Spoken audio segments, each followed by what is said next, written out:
the only thing we truly know is going to happen in this lifetime is we're going to leave this world. We're going to die, and we're not taking anything we've acquired along the way with us. And if you're ever going to take a sure bet, it seems like whole life insurance would be it. If you never did anything else, that would be it. But the benefits that come with the whole life insurance policy that nobody tells us about, that it acts more like a personal monetary system that you're in control of.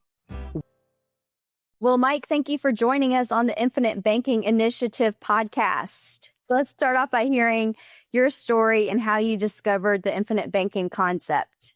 So the way that I discovered it, and as your old man, retired Army Lieutenant Colonel David Stearns likes to tease me, and I'm retired active duty Lieutenant Colonel Mike Connor, I uncharacteristically did a ready fire on something called high cash value whole life insurance. And I'd been exposed to the idea a couple times before, and it finally made sense. So I jumped in. And after I jumped in and bought a policy for both my wife and myself, and I think I was 59 at the time, I then determined I like winning. Well, I like winning every game that I play, so I had to learn the rules. So that's where my study started. And it didn't take too long to learn about the Nelson Nash Institute. And I started consuming content just like everybody else, and was exposed to concepts that the agent that sold me the policy, and that agent called it industrial strength or something, whole life policy. Hindsight, it's funny to think about. But as I started learning more on the podcast that I was watching, I called my agent and I asked him questions. And I got the deer in the headlight answer. And I was like, oh, heck. I didn't get somebody that knew what they were doing. But when this agent presented the idea to the group, he told his story. And his story was he was a real estate investor and he was using private lenders. And when he asked his private lenders, where was the money coming from? They said, oh, well, we're buying it from our life insurance policy. And that was a new concept to him. And he went, tell me more. And he learned more. And that's when he discovered he wanted to be a life insurance agent. Well, he wanted to do it for himself, and he became an agent. And then he started selling them. And I ended up being one of his clients. And it sounded good. I was a real estate investor as well when it was presented. In fact, this was, well, actually, I went to a presentation at a local real estate investing association in January of 2019. And it was these guys talking about a setting goals and goal-setting workshop. And he talked about residential assisted living facilities. And my wife and I were still relatively raw because I just lost my father in October, the couple of months beforehand. My wife, Lisa, she was a registered nurse when I met her 32 years ago in Saudi Arabia. And so we thought, okay, maybe we can put together the medical side and the investing side and do good in the world with residential assisted living facilities. And so we went to this training. Part of the training was this life insurance agent saying, hey, in order to fund your residential assisted living facilities, here's a way to do it. And we left there deciding, we make a whole lot more money as real estate investors than getting into the residential assisted living facility. But we also bought one of those policies. And side note, when March of 2020 came, and I'll be as politically correct as I can, when the pandemic was called, and then they said that you couldn't visit your loved ones that were in assisted living care facilities, we were grateful that we did not implement, because we figured we would have ended up in jail. So that's a lesson for us and everybody else on what's happening in our country, I think. So we bought the policy, and then I went about learning it, discovered this guy didn't know. I asked him how he became an agent, and he told me. And so I went and took the training starting in 2020. And then I was eager to, I didn't know I wanted to be a life insurance agent until that point. 59 years old, retired colonel from the Air Force, and I want to be a life insurance agent. Who would have thunk that? You had plenty of leadership opportunities in the Air Force, and you wanted to continue that as a civilian, and that translates directly to being a life insurance agent, doesn't it? And for me, yeah, but I'll go back, and if anybody reads my bio on the NNI website, I wrote down, I drank all the Kool-Aid of life. I was a Boy Scout up to a Life Scout until my father, who was in the Navy, we got transferred, and that ended the pursuit of the Eagle Scout. But then from a no striper to a full colonel in the Air Force, I'm used to getting into a system and believing what I'm being taught is right and true and proper, and giving back. And this really is a way of giving back, in my opinion.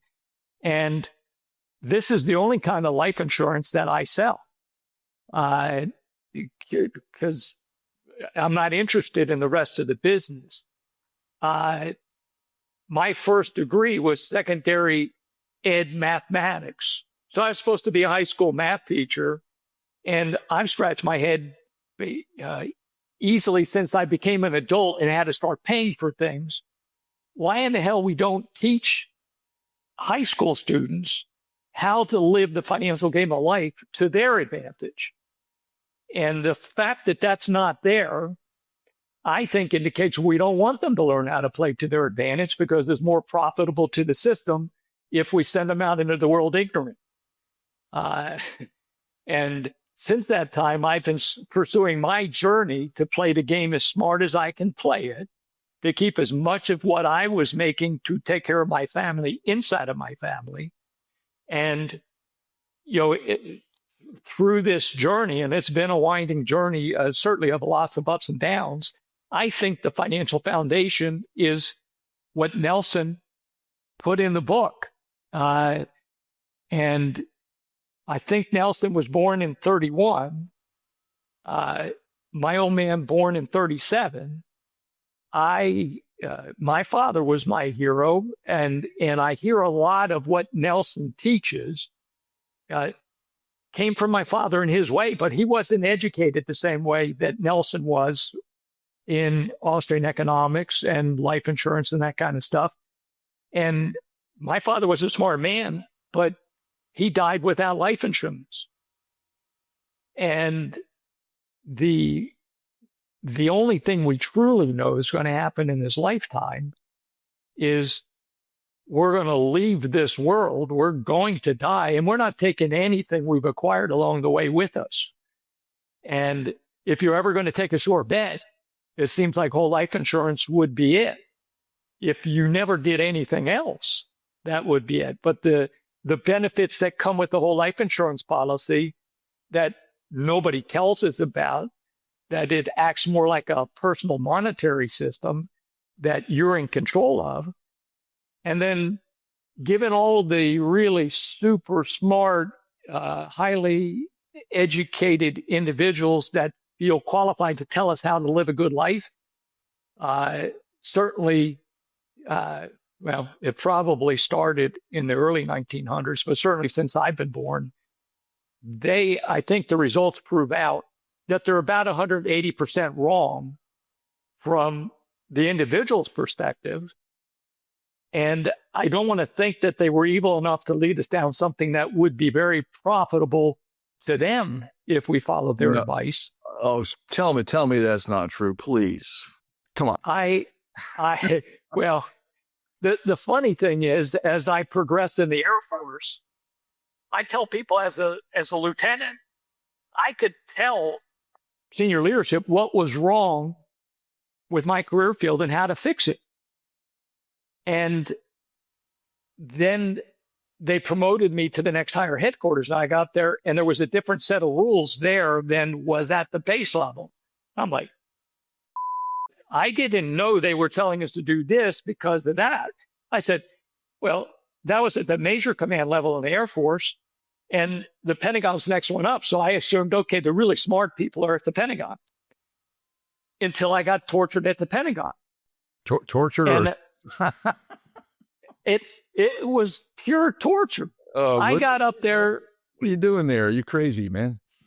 Yeah, I learned I went against my will.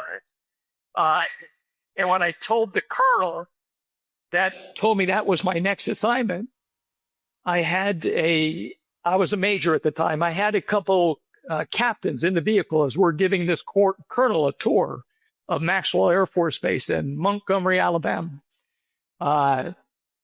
And I had been taught not to quibble, so I held my tongue until we stopped and I got rid of the captains. And I got to the colonel on the outside of the vehicle. I said, well, sir, I really don't want to go to the Pentagon. And he looked and smiled at me and he said, hey, Mike, you really don't get a vote. And I'm like, yeah.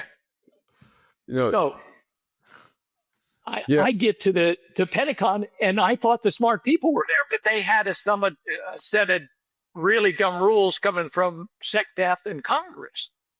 And I'm like, there is no sign of intelligence up there, in my opinion. And, there's a reason you have to retire at 30 years commission time and service as a colonel, because they know at that point you don't care and you're going to start speaking the truth. And you would have gotten fired. So I'm now retired twice. I can't get fired, so I'll speak the truth. I don't believe that there is any higher central power up there that this is some sort of brilliant plan that they're enacting. I think this is the collective wisdom that is running around up there. Yeah, I was going to say, number one, I thought you made one mistake, and now I'm thinking, now I know you made at least two mistakes in your career. Okay. You know what the first mistake was?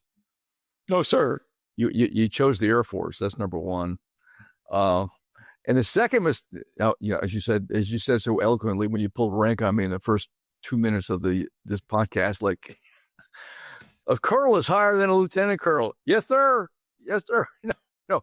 Anyway, the second mistake was taking the Pentagon assignment. I had a successful career because I avoided the Pentagon for my entire career. And if a unit, I always look for a numbered unit. Okay, if it had a designation like the consolidated combined I was like, nope. It had to have a number in front of it, like 3rd Armored Cavalry Regiment, 18th Airborne Corps, 101st Airborne Division, whatever. If it didn't have a number, I wasn't going there. And I did my best, and I was successful by doing that. But anyway, sir, this is your podcast, not mine. So, but I told you I love my lesser brothers and sisters from the other services. But when you go back and listen, I said retired Lieutenant Colonel David Stearns, and I'm active duty retired Lieutenant Colonel Mike Clark. So, given your advanced age over me, I count you as having more wisdom, and you just demonstrated that a moment ago. That I didn't. No, we have a pretty good community of retired military in the practitioner ranks. Army, Air Force, Navy, Marine, National Guard, reservists, active duty, all types. So anyway, I think you're the first military type we've had on board. Now, Is that true, Leah? Who else do we have? Dave and Paul. Oh yeah. We had Dave Bedford and Paul Forgay. Yeah. Yeah. So, and that's a great team, by the way. Air Force and Army, really good team. Yeah. So that's it. Yeah. And here we are again, but an older model.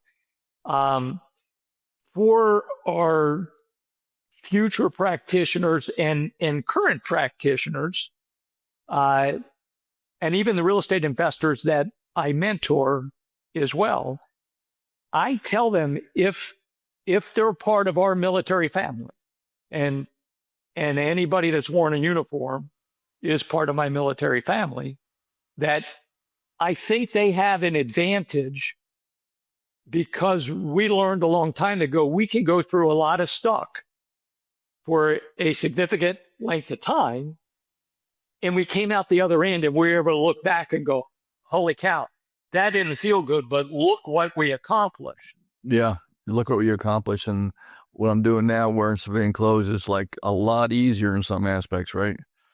And I have more of a decision-making authority to say, nope, I ain't doing that, Well, so. That's the fun part of not being in uniform anymore, that we can say that. And the ability to get comfortable with being uncomfortable, that is a key to life. I follow, and I want this ride of life to go as enjoyably as I can. And so like you, I stay as fit as I can. And I want to challenge that 121-year contract for as long as I can. And I study somebody, his name is Gary Brecka, and he was in the underwriting world for life insurance. And he's presented a new definition of aging that I think applies to our whole society. And he says aging is the aggressive pursuit of comfort. And Nelson says that in Becoming Your Own Banker, that says, if we don't keep using our brain, we're rotting our brain. And I think it's the same concept. If we don't keep challenging ourselves, not only physically, but mentally, and certainly as he tells his story of how he discovered the infinite banking concept, by going through a lot of discomfort and a lot of praying, and then readjusting his spending habits so that he could increase the amount of premium he was paying in order to kill the snakes and dragons. All of it, to me, talks about embracing being uncomfortable, because everything that's good in our life, I think, that we've accomplished came from sacrifice and discipline. And we valued it because of that. But as we've moved farther and farther into this modern society, we expect things to get easier and easier, and the instant gratification that goes along with it. And it's no longer the pursuit of happiness, it's the right to be happy. And that's not part of any of the rule book of life that I study. And these the generations that we've created that think that they should be happy, and that whatever they dream, they should achieve. And if they don't achieve it, somebody's oppressing them, and it's not fair. It's wrecking our country. I just addressed a group yesterday, and one of the things that I told them my mission was, well, I'm trying to transition or get a mission, and in this instant gratification world, you got to get their attention fast. Otherwise, they're going to leave fast. What I told them is, my mission is to teach founders. And for me, a founder is people would naturally think about a business owner as a founder. An investor might be a founder, but every one of us that creates a family or has a desire to create a family they're a founder. And that household is a small business, whether anybody wants to think about it or not, just like a bigger business. So my goal is to teach all founders who know that they're accountable and responsible to take care of their baby, whatever it is, throughout their entire life, to teach them the financial golden rule so that money's no longer an issue. And then they can focus on the Bible's real golden rule and live life for what's really important. And it's not chasing a buck. And it's not jumping through all the new hoops of the tax laws that aren't supposed to exist. And the concept of the noise that Nelson talks about, the farther we progress into this modern world, the more noise that's out there and the more different flavors of noise you can find to either keep going down a comfort path or to challenge you either way, but it takes you away from actually thinking about what's important in life. And that's the biggest lesson that Nelson teaches for me in that book. And it's so sad that we've moved so far away from the concept of God, country, and family. And I think that was the original order, because if we didn't get the country straight after God, well, we weren't going to have a great place to raise our family to begin with. And we're still stuck in exactly that after having perverted it significantly over the last 100 years or so. I did come as fast as I learned about it. And it's sort of like becoming a Texan. They say you're either born a Texan or you get here as fast as you can. So you're either born in the Nelson Nash Institute and you learn it right and true to begin with, or you get there as fast as you can. Yeah. And it's been a very, very big eye-opener. And because I thought I was late to the dance and I'm an overachiever, I jumped in. My family system, we jumped in with gusto. We didn't have Nelson like David did.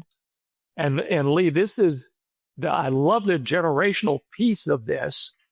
And at some point you have to be interviewed, because as a child growing up in the system, I'm betting you may have had a different perspective of the infinite banking concept, and then whatever your journey was. So I look forward to David and somebody else putting you on the spot and saying, "Hey, tell us the truth about what you really thought, and where you are right now." I think that would be great. For me, I am the first in my family to try. I'm not trying. Let's play Yoda. Try not, or whatever he said you must do. So I'm doing it, and I'm not comfortable doing what I'm doing to build a generational wealth building system, to include teaching it into my children. And if I'm distracted by the noise, the younger you are, the more polluted you are, in my opinion, because you were dunked completely in it. David and I, well, they had already started messing with the public school system and the messaging, but there wasn't many mediums to communicate it to us at that point. So I became a life insurance agent, and this is for the students or the practitioners that are still getting started. Now, I had been a real estate investor. When I retired from the active duty, I knew that I wanted to be a real estate investor. I knew that because starting from 12 years old, I worked as a plumber's helper to my master plumber grandfather. And I saw a high school teacher that he bought a fixer-upper in the summer. He used my grandfather to do the licensed plumbing work, but he put the sweat equity into it. And then he made whatever he needed to make to supplement his income as a teacher. And from 12 to 22, when I graduated with my teaching degree, this guy went from the sweat equity to he was a millionaire in Wilmington, Delaware, buying rows of townhouses at pennies on a dollar, going in and renovating them and then selling them. And I didn't understand what he was doing other than real estate must be something smart. And unlike my father and most military members who are afraid to buy a house as they're getting transferred from duty station to duty station, and they're afraid to do that because they've seen way too many of their peers, when they go to sell their house, they can't sell it for enough to pay for the closing costs. And after an agent has convinced them to waste a few months with the house vacant and their savings are going out because they suck at savings just like everybody else, well, then they're forced to become landlords. And everything that you imagine that from a landlord normally plays out for them, and they're a negative cash flow system. And so if I'm communicating to my military members, I know you're trying to please your spouse as you're moving because the military is moving you, but don't buy every bell and whistle. Buy a plain vanilla 2 or 3 bedroom, 2 bath, 2 car garage house or 4 bedroom and plan to rent it. Start from that. Don't use your VA loan. It was a trick and a trap when they said it was a benefit to us. Because you finance everything, including your closing costs, there's no way you can build the 8 to 10% equity in the property over a 3 or 4 year tour so that when you sell the house can pay for itself to sell. And that's where people get trapped. It's a weak way to buy because they don't put any money down on the property. And the financing of the major things of life, just like Nelson states it in the book, has us perpetually stuck in a high interest rate volume world that you can't get out of. Now, the goal of buying cash flowing assets, that is the way to financial security and or freedom. And I would submit that if you look at a policy that's designed to be an infinite banking concept policy, it is a cash flowing asset. So it is a great asset to hold because it will produce cash for you. And Nelson states that if you learn how to control your financing function, it'll be the most profitable thing you do over a lifetime. And then once you implement it generationally, well, then you've taken your family out of this financial game of life or the rat race as it's described. If you can teach it into them and you can teach them to be honest bankers. And that's the toughest part.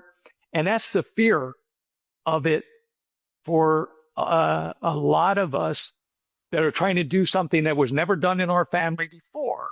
But we hear the horror stories of families that did.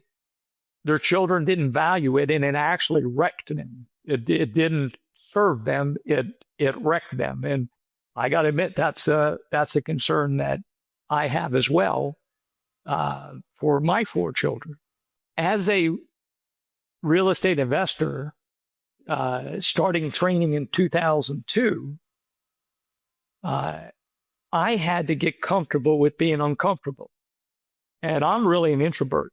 I'm not an extrovert. I wouldn't consider myself any kind of salesman. But as I started that training and I had to get over my own fear of approaching people and do I know enough and what if they ask me something I don't know and all of that kind of thing. That's when I discovered that A salesperson is the highest paid profession in the world, and you don't need a degree for it. And that could make it dangerous, because if you're able to look somebody eyeball to eyeball and talk to them with confidence, well, most people are just going to nod and go along with you.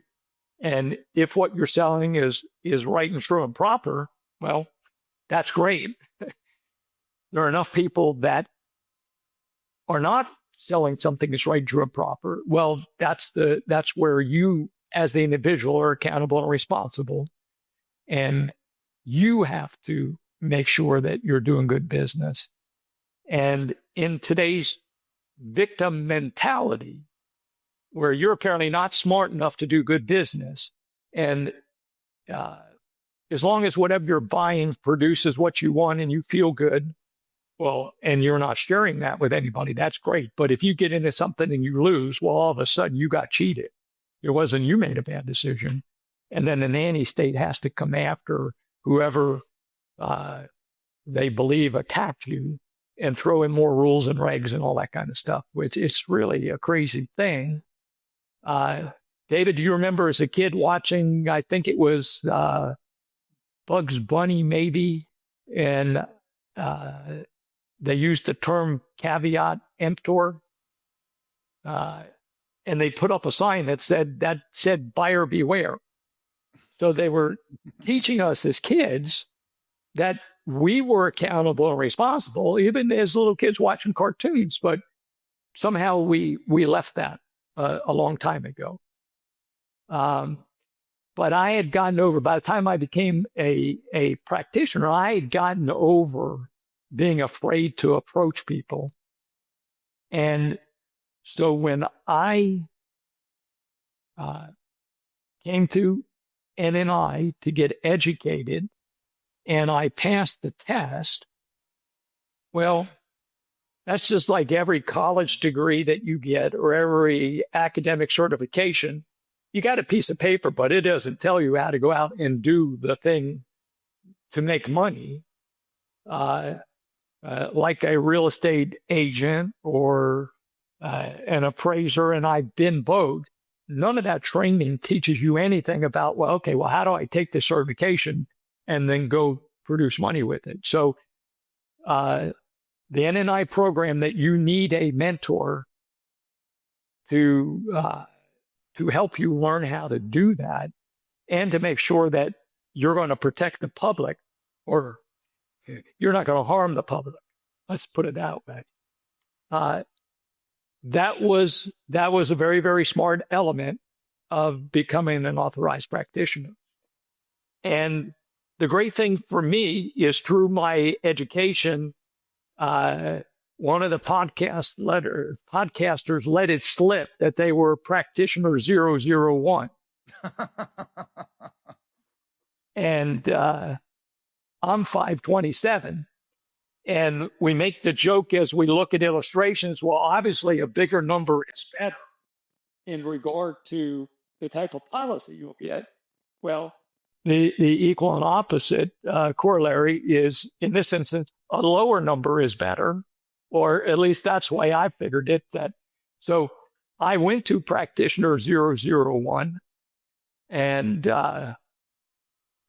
this was just a year after I put a $25,000 premium policy in place on myself and on my wife. I knew I started too small at that point. Shame on him. You. Me. You. Yeah, because the agent that sold me, he wasn't a practitioner. He was just selling a product. Now, the product still turned out to be good. He didn't teach me how to use it. I asked, should I replace it? And I was told, no, it's from a great company. Don't kill. So 001 told you that? He did. That's why 001. That's the right answer. That's right. And for those watching, 001 is James Nethery out of Alvarado. So he's in Texas. I'm in San Antonio. So he's in Texas with me. And I was a no-striper back in 1979. And I was a retired colonel at that point.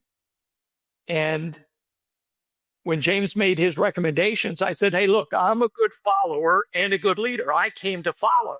I'm not questioning what you're telling me. I'm here to learn. And so it's been about 5 years since then. I'm still learning, but I put that second policy in place with James. Originally, he wasn't taking any new mentees. That's what I was told by his office leg breaker. And the leg breaker is the manager. And I've been the leg breaker in many Air Force organizations. So I recognize in James's big sister that she was the leg breaker. And I told her that. And I told her, hey, I'm a smartass on top of it. So please tell James I'm ready for my next policy. And I'm going to learn something going through that process. But my goal is by the end of the process, I want him to be my mentor. And speaking my goal made it happen. So that next policy was significantly greater. And I have been helping families, and I have to admit, I've been helping my own family first because I'm building a generational wealth building system. And David, as you've laid out your system at the think tanks,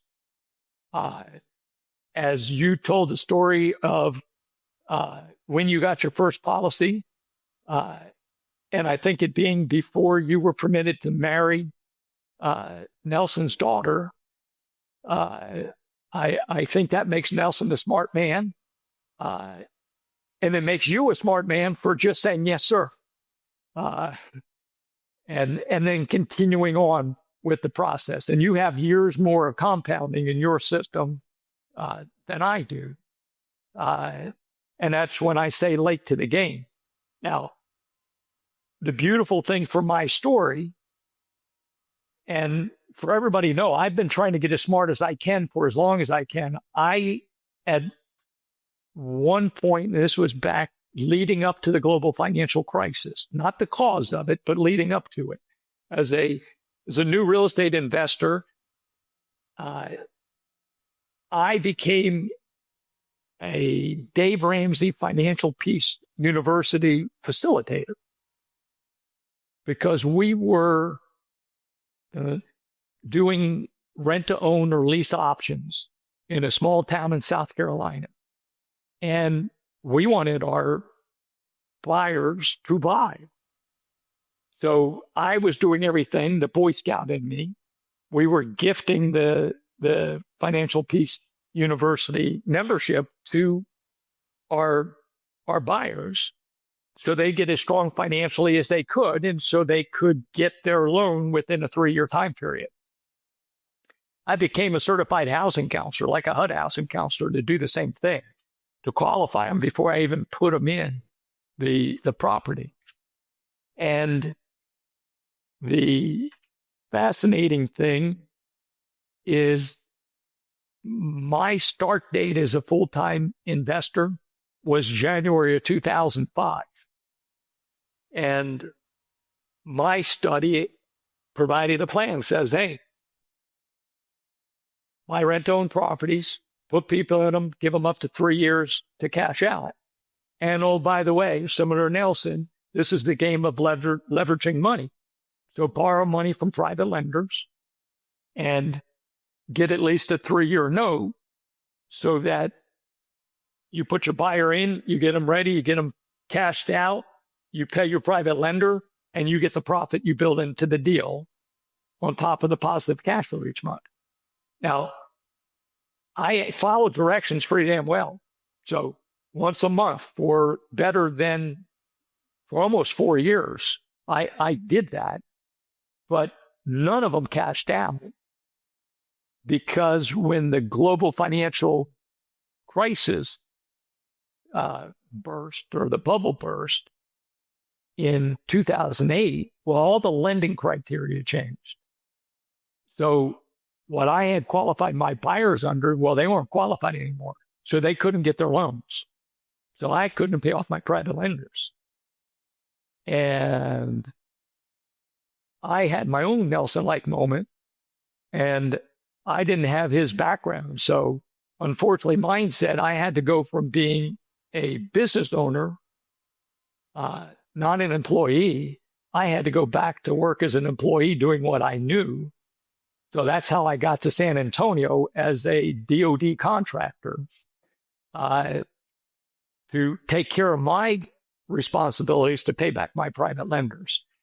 I had put all my capital work and about $750K of private lender capital, and that was a significant pucker up moment, to put it that way.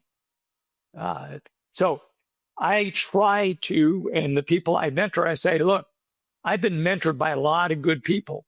And even though I'd never met Nelson, just reading his book, I'm getting mentored. And every time I reread it, I read something different in it, and it means something different than what it did 5 years ago. And so what I tell people is every good man I know wants to help those that are younger than he is do it better, faster, smarter than he did it. So I share my stories with investors. I share them with my IBC clients so that they don't get too excited in this bubble of everything that we're in. And I think that our government, the Fed, and the commercial lenders have done it so much more bigger and worse than they did leading up to the GFC that it will get interesting, in my opinion. I'm taught that if I want to sell something, I have to get into what I consider a target-rich environment for people that can buy what I'm selling.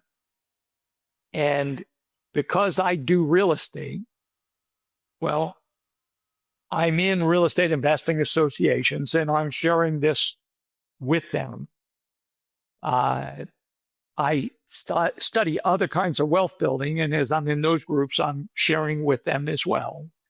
And although I think this is right for everybody, literally everybody that is, I think the median income is somewhere around $80K for the country. But even if you counted $50K for the country, well, I believe that none of the social safety nets that we have tricked this country into developing,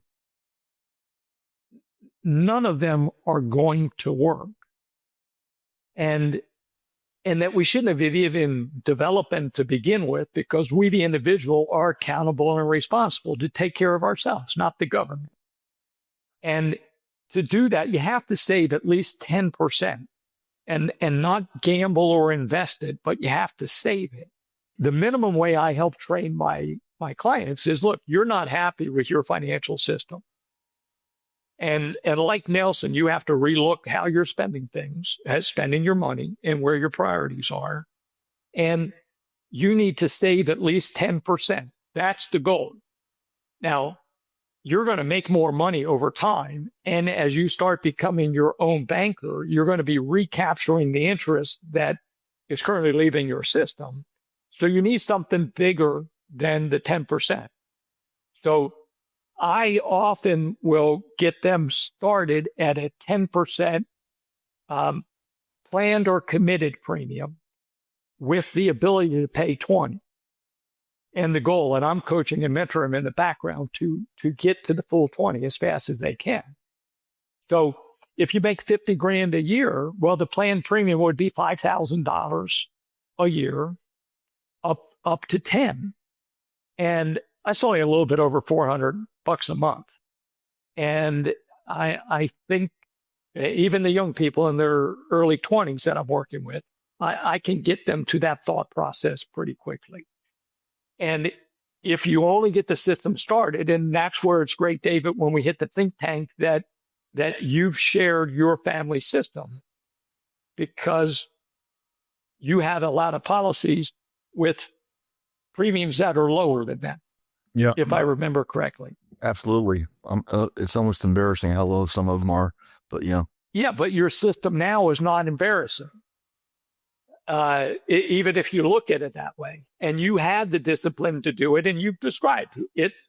Military salary is not a lot to begin with, and then dreading each new child that was coming along because you knew your father-in-law was going to come tell you, "Oops, time for another policy."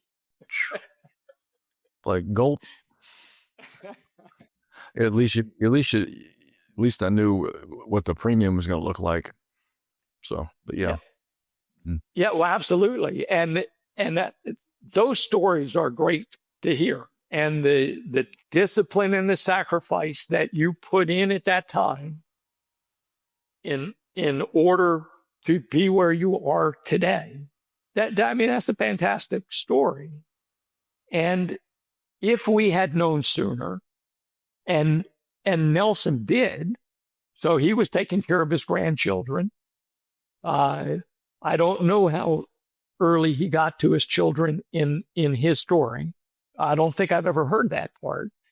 But for me, playing catch up and back to my kids, they'd been tortured with Financial Peace University. And so they were pretty good at savings and not instant gratification. And when I went to them, I told them they should do this, but that because none of them had a significant other, their death benefit would have come to their mother and I. And we didn't need the death benefit. And God willing, we never would have collected anyway. And I told you, I had just lost my parents a couple of years before I even learned about this concept. And they died without life insurance, by the way, as well. So I told my kids, I'm the oldest in the family. You should insure me. And then I made it known I plan to live a very long time. So don't count on the death benefit anytime soon.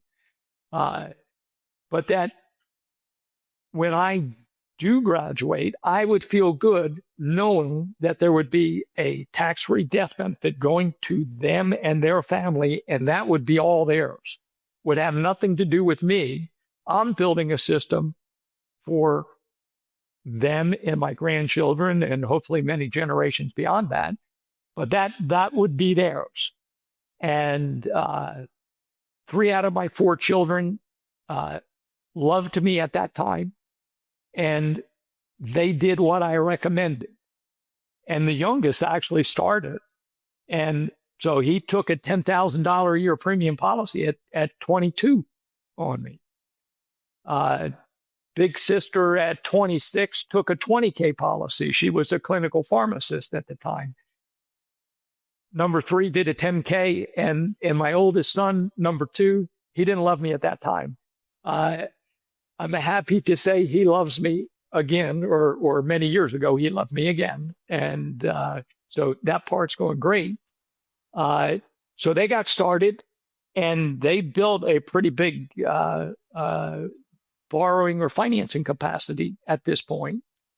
And I tell my prospects this story as well, because as we can insure somebody up to 85, and given the bad advice we took, if nothing else, over the food pyramid, and this nation of chronically obese people with diabetes and heart attack and all the chronic illness that has come from super smart advice that was given to us back in the 80s that was settled science at that time, and because of it, they changed the food pyramid. Well, David, you had to have gotten a whole lot more of this than me because you're older than I am. But when I turned 65, not only the Social Security stuff started coming, the Medicare stuff started coming. I get all kinds of stuff still that says, hey, now that you're 65 or older, there's a 70% chance you're going to need long-term care before you die. So you should buy one of our long-term care policies to take care of that. Well, the living benefits of a whole life policy, well, nobody taught us that there are health-related riders in there that would cover that kind of condition and more, as the noise of buying term life insurance and investing the rest comes in. So my children had an insurable interest on me because they should want to take care of me in my old age. So they're providing funds for that kind of care in the future, plus the death benefit that goes with it. So those three kids now have 6 policies, and they pay $125,000 a year in premium between the three of them. Holy cow, that is amazing thing for kids between 27 and 31. That's pretty amazing. And so I'm proud of them for doing that.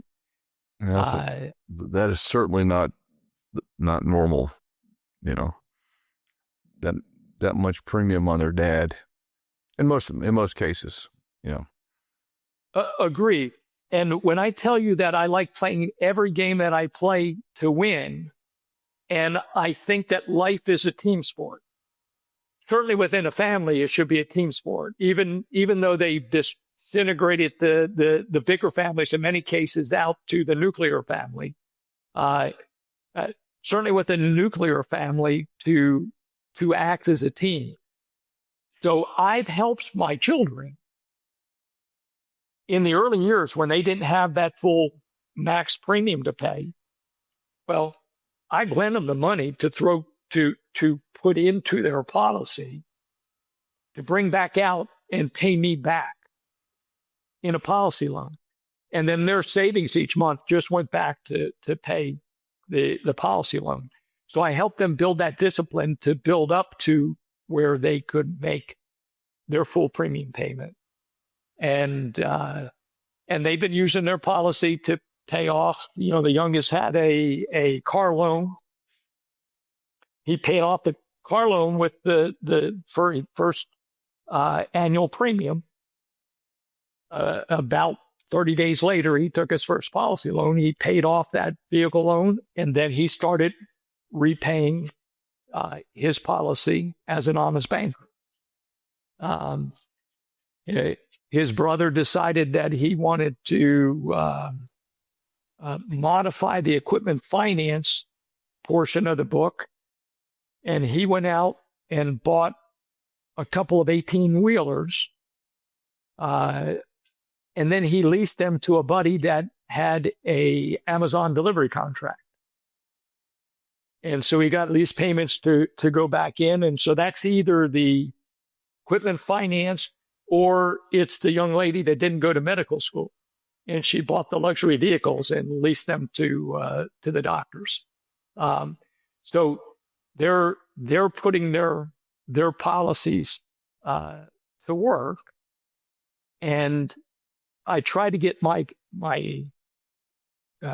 prospects, my clients, to think through the same scenario, so they protect their whole family and they get as intergenerational as they can get, as fast as they can get, and then that covers the risk that for the financial protection for everybody in the family, because we're all going to die. And if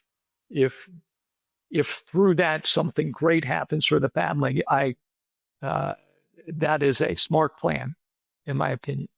Yep, that's what it's all about, Mike. Well, we really appreciate you being with us today and for sharing all the knowledge that you've gained over the years. Even though you said that you haven't been doing this long, you certainly have picked up a lot of knowledge. And thank you so much for sharing that with our listeners and our viewers.